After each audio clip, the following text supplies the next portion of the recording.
This is deactivation Network. Hello everyone, it's good to be here again. Welcome to another exciting edition of deactivation Network with Bayo Agabi. I'm your host, Princely Momodu. This is deactivation Network. On this edition, we are going to be finding out from Nigerians if they've linked their NIN with their SIM. As we all know, the deadline has passed. Have your line be barred? We'll get to find out. Also, NIMC has launched a new application, PostG. We'll get to find out how this will affect e-commerce in Nigeria. Our top 5 for this edition is going to be the top 5 social media platforms, and our guest of the week is going to be the Honorable Commissioner of Housing for Lagos State, Moruf Akinderu-fatai. But before all that, let's check out the latest development that made news during the week.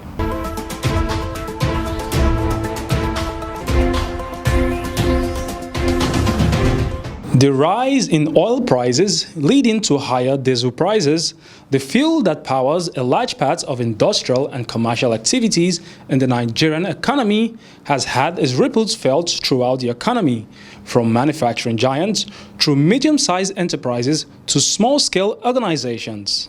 The telecommunications sector is not left out in the struggle for stability owing to an increase in operational cost from this effect.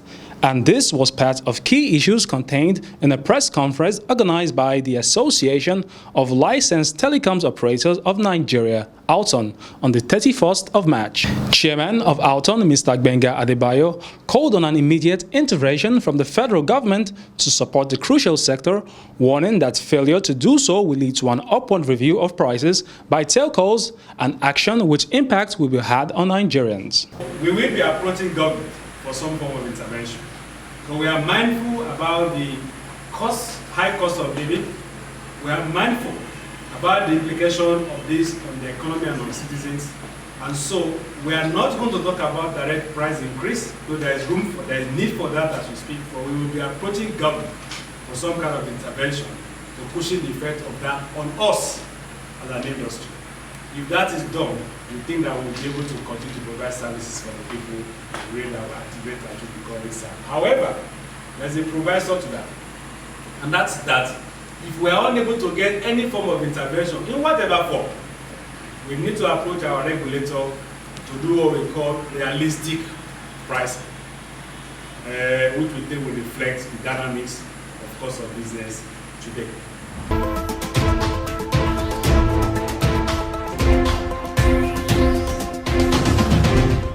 Over 72 million active telecommunication subscribers have been barred from making calls on their SIMs following a directive from the federal government to telecommunication companies. On the Monday, the federal government ordered telecommunications companies to enforce compliance with its National Identification Number Subscriber Identity Model policy by restricting outgoing calls on all unlinked lines as the deadline for the verification expired on the 31st of March. According to the statement, 125 million SIMs have submitted their NINs for linkage, while over 78 million unique NINs have been issued.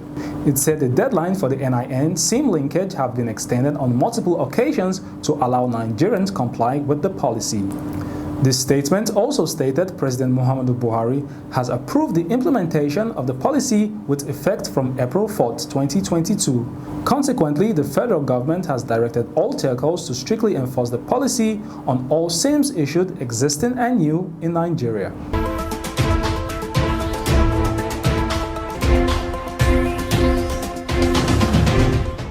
In related news, the chairman of ATLON, Gbenga Adebayo, commends the efforts of the National Identity Management Commission, NIMC, for the progress it has made over the years in creating a credible database for Nigerians. He made this known in an interactive session with journalists while addressing issues plaguing the telecom sector. Gbenga Adebayo also praised the Minister of Communications and Digital Economy, Professor Isa Ali Pantami, and the efforts of the Interagency Working Group in aiding the mission of NIMC, while stating the importance of the NIN to Nigerians. Because in the days earlier, NIMC was struggling a lot. So when the minister came up with this initiative of setting up an interagency working group, which I serve as a member of that, we were able to move the guy quickly forward. We understood the problem more, we could support NIMC could support us, and things are going. And I see that at the end of the day, the outcome of this effort will provide for us as a country the most reliable and credible national data. Because now you want to renew your passport, they ask you whatever you need. You want to take a driver license, they will ask you whatever you need. In time back, they will ask you for your BVN. But today is NIN. So everywhere you go, NIN. And we think that at the end of the day, when this exercise is completed, we will provide the most reliable and credible national data to help the country for planning, for economy, for a lot of things.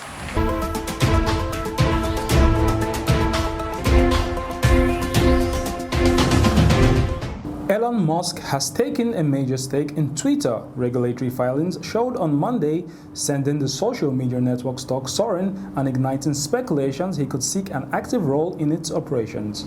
Musk, the world's richest man and CEO of Tesla, is a frequent Twitter user who often posts controversial messages and announcements and has long been critical of the social media companies. In a recent post, he questioned Twitter's adherence to free speech and hinted at launching his own platform. According to a document filed with the U.S. Security and Exchange Commission, the South African-born billionaire acquired nearly 73.5 million Twitter shares, a 2.9% stake in the company. Based on Friday's closing price of the company's stock, his investments amount to nearly $2.9 billion.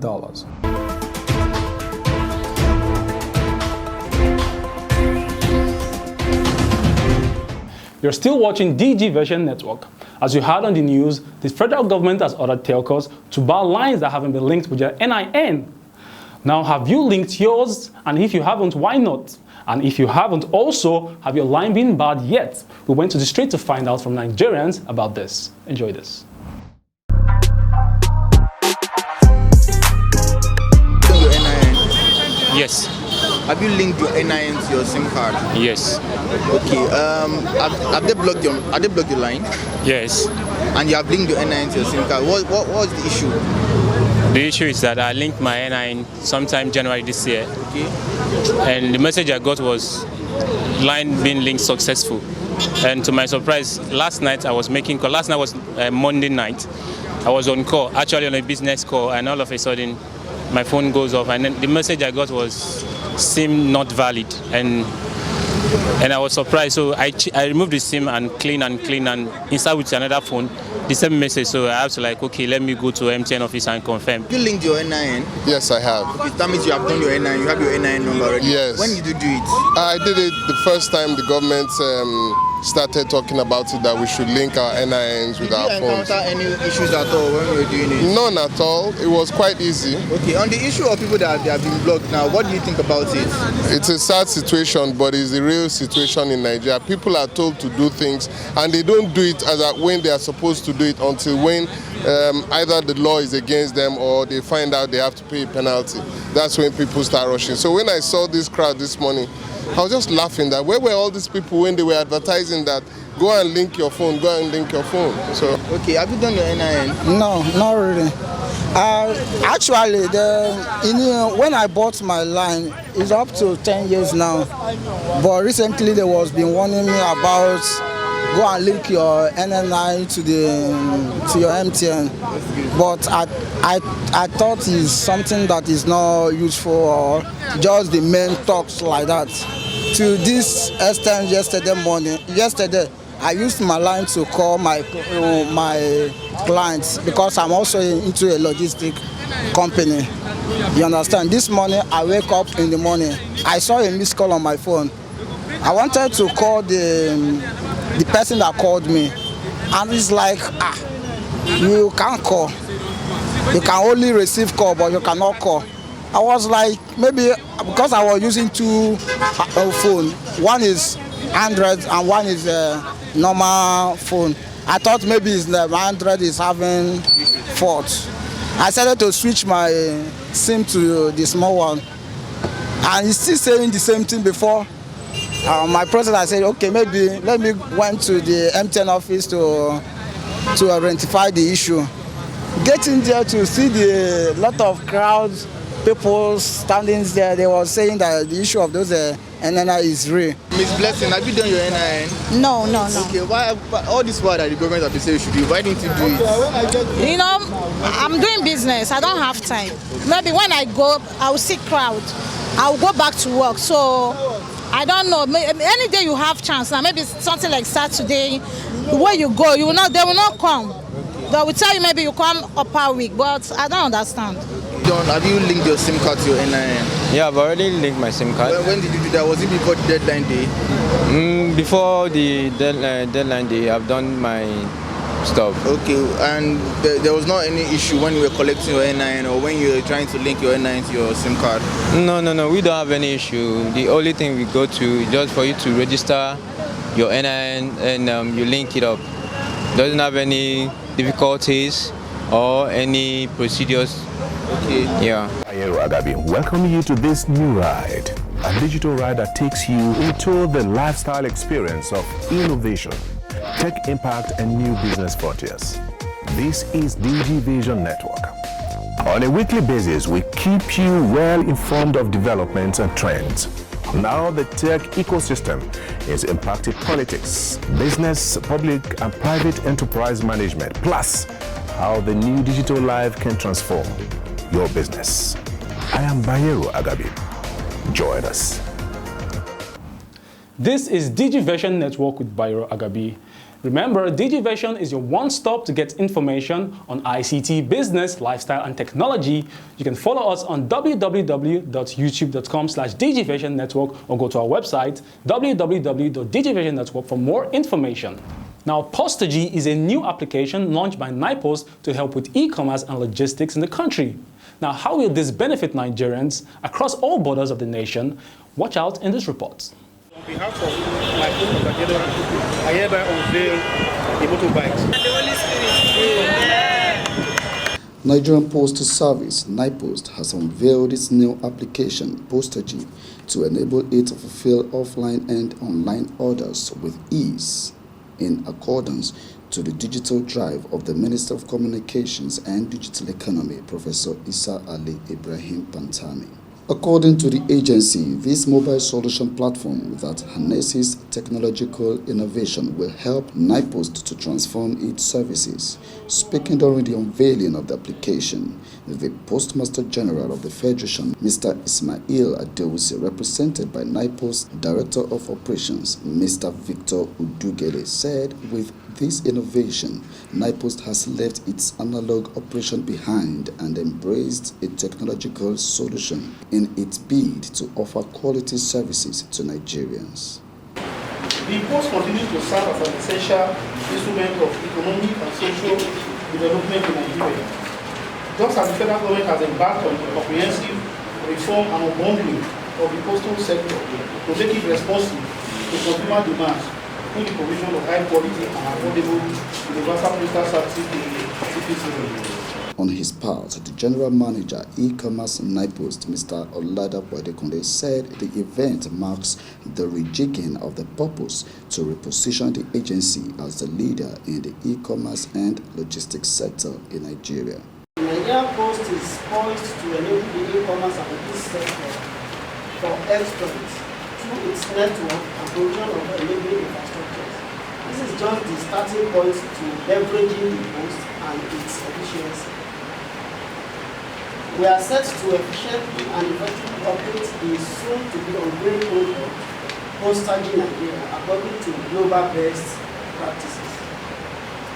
The Postmaster General further said through his representative at the event that the new innovation had also culminated in another strategic partnership with Hammer Breeze Limited, Pioneer Motorbikes, already enrolled on the PostG Captain app and waiting to deliver orders. On behalf of my Moruf Akinderu-fatai, I hereby unveil the motorbikes for PostG. Thank you.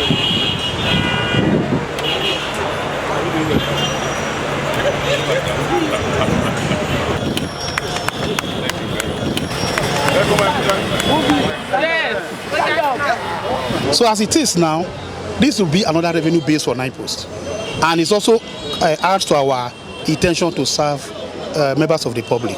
It's an opportunity for us to be able to deliver the kind of services that we're trying to do in a small way when we're alone. But now that we're going to go nationwide, it's going to be very big. PostG is a mobile solution platform that enables the fulfillment of both offline and online purchases of merchandise housed on Apple Store and Google Play Store. As PostG and PostG Captain, Tijani Ismail, ICT Manager, Commerce and Logistics Department, NIPOST, who doubles as the project manager for PostG, has more to say. We provide a technology that brings customer and the rider together, be a driver, a truck driver, bike rider, small van, tricycle, and all sorts of mobility for goods, for deliveries of goods. For NIPOST, PostG is not a stop, but a continuation of the digitalization drive of the present administration, which the agency is executing to the letters, and in the process making sure that NIPOST maintains its lead at the head in the courier sector by setting the pace for others to follow. Now, it can't be denied that social media has become one thing we can do without currently, be it work, business, or fun. On today's Top 5, we'll be looking at the top 5 social media platforms. Social media are interactive technologies and digital channels that facilitate the creation and sharing of information, ideas, interests, and other forms of expression through digital communities and networks. There has been rapid growth in the number of social media platforms that cover new technologies, and the number of them that are published have been rapidly growing over the past 5 years. So which of these known social media apps are in the top 5 in the world? Standing on number 5 is TikTok. TikTok has certainly struck a chord as its youngest app to market, but has already seen incredible growth. In 2017, after only 1 year, the app became the fastest growing app worldwide. Despite attempts to ban TikTok in the US and have been banned in India, as of 2020, the app has been downloaded 2 billion times globally. If you want to connect to Generation Z, TikTok is the platform to check out. TikTok bills itself the leading destination for short-form mobile video, with the company mission to inspire creativity and bring joy. TikTok has a monthly user of 689 million, while its generated revenue is $35 billion US. On number 4 is Instagram. Instagram is a social network where product-based businesses, influencers, and coaches can thrive. Since introducing shoppable posts in 2018, the potential return of investment for product-based businesses is higher than ever. Not only can B2Bs connect with a massive audience, they can link the product information and sales straight from the gram. If your target demography is under 35, Instagram is a gold mine. 75% of 18 to 24 years old use Instagram, with 67% Generation Z and 57 millennials use the app daily. Instagram has a monthly active users of 1.16 billion, while its revenue stands at $6.8 billion US. On number 3 is WhatsApp. WhatsApp remains the most popular social messaging app, way out in front of Facebook Messenger. The closed messaging app might not seem the most obvious choice for brands, but consider the SMS has a 98% open rate compared to the 20% of emails you realize. It's a captive audience. And unlike SMS, WhatsApp messages are free to send. If you use WhatsApp for customer service retention, you begin to realize the potential for brands is a huge, distinctively under-leveraged platform. If you can crack WhatsApp, you have a direct messaging channel to your audience. This messaging app has a 2 billion monthly active users and estimated revenue to be $5 billion US. Next on the list is YouTube, which stands at number 2. YouTube is the original video social media platform that boasts of a dominance in the market, holding second place for monthly active users at 2 billion. The potential for reach on YouTube is unrivaled. With 73% of adults using the platform, YouTube has a strong user base across all age groups, including the difficult to reach 65 plus demographic, and with 38% of adults using the platform. YouTube covers all genres from beauty, gaming, education to DIY home improvements. This is the platform for most brands to invest in. With video being with the growing medium for content marketing, YouTube have a monthly active users of 2 billion, ranking in $19.8 billion US as revenue. And the top spot for number 1 is Facebook. Despite a shifting demographic, no matter your industry, there's a space for you on Facebook. Some of the leading industries on Facebook include financial services, e-commerce, retail, gaming, entertainment, media, telecom, technology, and automotive businesses. While the newsfeed increasingly suppresses business posts, there are still ways to bolster engagement without investing in ads. Consider joining or creating groups using a Facebook Messenger, chat box, or using live video to up your engagement. Facebook has generated revenue amounting to 86 billion US dollars. That'll be all on the top 5 social media apps. Join us again for another interesting edition on the top 5s. This is AIT Infotech Network, reaching you from Freetown in Sierra Leone, Accra, the Ghanaian capital, Addis Ababa in Ethiopia, Johannesburg in South Africa. We are in Cairo in Egypt, Tunis, the Tunisian capital, Cape Town in South Africa, reaching you from Dubai, Hanover in Germany, live from Chicago, Las Vegas in the United States of America, Kuala Lumpur in Malaysia. We are in Beijing, China, in London, England. I am Bayero Agabi. Join us. This is deactivation Network. Up next is our guest of the week, and our guest of the week is none other than Honorable Moruf Akinderu-fatai, who speaks to our reporter Gideon Toboloba on how Lagos State is using technology to provide affordable housing for Lagosians. On guest of the week for today, we have Honorable Moruf Akinderu-fatai, who is the Honorable Commissioner for Housing in Lagos State. He is also known as the People's Honorable. You're welcome to the show, sir. Thank you very much. Okay, you are leading with a very huge responsibility of ensuring that there is safe housing and all for Lagosians. How easy would you describe this task? Well, you cannot say it is easy. We have team's agenda. Under that team's agenda, we have M. The M in that team's agenda, making Lagos a 21st century economy, which make housing is under that. And the main reason behind it is because people influx to Lagos. The government must have a particular program making sure that as people comes in, we meet up with the expectation. Okay, talking about people's influx into Lagos, of course, if we look at it, we know that there is housing deficit in Lagos State as we speak. What is your office doing deliberately to fix this? What we are doing basically is to make sure that all those abandoned projects, that figures that are almost 10,000, that will first of all conclude them, which we are rounding up now. And we are looking into the future.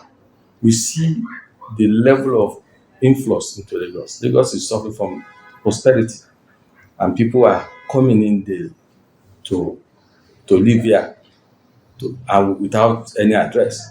But we also have to start thinking for the future. We want to start building in thousands. So as we speak presently, we are talking about, we are planning and we're almost there to start in a mortar 3,400 units of housing flats, so that will be for low-income earners. So, and what we do also to make sure that people are brought into home ladder is for us to have a program called Rent to Own. In that particular policy, you pay 5% of the scheme. Apart from the fact that scheme has been subsidized by government, so you pay 5%, and you pay over 5% of the cost of what you are buying, and you pay over the next 10 years. It's specifically targeted at those who have not owned a home before. And the interest is 5% simple interest rate. That sounds good. But what is your office going to do to ensure that the people that are really targeted are the beneficiaries of this housing units? It's not what we are going to do, it's what we have been doing. For instance, before you can get into our rent to home scheme, we will ensure that you have never owned a home before. And you cannot sell until after 10 years. That has a lot of process. And apart from that, we don't have to know anybody. The challenge we are having, which we are trying to solve, is the challenge of the supply not meeting up demands. And what we are trying to, that's why I mentioned here that we want to start building in thousands. And we have to go vertical. And that's why we also encourage technologies that will we can use that will allow us to build at low cost, so that at the end of the day, when we go, if the present technology that we have at our hand, if you want to go vertical, it becomes more expensive. But we are also looking at how do we make sure that we get the kind of technology that we can go vertical as high as like 20-story building in Lagos here. If you look at situation in Singapore, look at situation in Hong Kong, Lagos is already there now with over 20 million people in a very small space. So we have to go vertical. Okay, that is very impressive. So, conclusively, in what ways would you tell us that your ministry make use of technology? Well, it's something that we are proud of. This particular government has encouraged people with ideas to come on board. We have a scheme in Dale, in Badagry, two beds, and it's a technology that was put into use, and we were able to use that technology to provide 252 units in 1 year. And that particular technology has also been adopted by the National Housing Council, in the sense that they see the fastness of provision. That is 2 bedroom in 14 days. 2 bedroom, 14 days. That is what that technology has been able to give. And we are also having people coming up there to give us ideas. You see, the idea that they give, we also have to be in consonance with what of the building code. And safety is very, very important. So whenever they come with those ideas, we have to test and run. As we speak to you, we have several ideas. Before that of Badagry, they have to give us a prototype. We have to check. And that particular technology is green technology, using it's environmental friendly, that you cannot find it anywhere in Nigeria as we speak. It's in Dale Badagry. And we want to replicate that more. We are also learning to improve, but that technology as of today can only give it cannot go vertical, can only give you a bungalow. And in Lagos, we don't have the land. So we are also asking them to look further to see how they can use that technology to go up as well, vertical, as well as also to see how the cost can come down. This is DigiVision Network. That was a very interesting conversation with our reporter Gideon Tobiloba with the Commissioner of Housing for Lagos State. And that's why we call it a wrap on this edition of DigiVision Network. Don't forget to subscribe to our YouTube channel www.youtube.com/DigiVision Network and follow us on the social media handles displayed on your screen. On behalf of our regular anchor Bayero Agabi, I'm Princely Momodu, and it's bye for now.